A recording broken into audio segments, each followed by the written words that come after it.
यानंतर शीतलवाळी आपलं मनोगत व्यक्त करतील. नमस्कार मित्रांनो, माझं नाव शीतलवाली.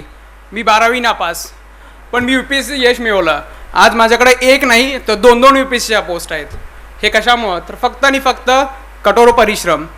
माझ्या मित्रांनी ज्या तुम्हाला आत्ता गाईडलाईन्स दिल्या त्या तंतोतंत फॉलो करा. खूप कठोर मेहनत घ्या, खूप अभ्यास करा.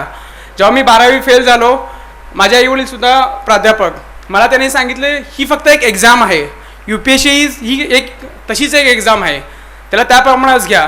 तू अभ्यासाच्या क्षेत्रात अयशस्वी झालास, त्या क्षेत्रात नाव काढ. आणि मी तेच केलं. खूप अभ्यास केला, खूप मेहनत केली. तुम्ही तसेच करा. जर मी इथं असू शकते तर तुमच्यापैकी प्रत्येकजण इथं असू शकता.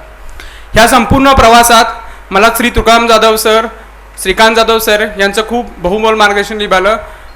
त्यांच्याबद्दल मी खूप कृपाभिलाषी आहे आणि तेवढंच त्यांचं मी धन्यवाद देखील मानतो.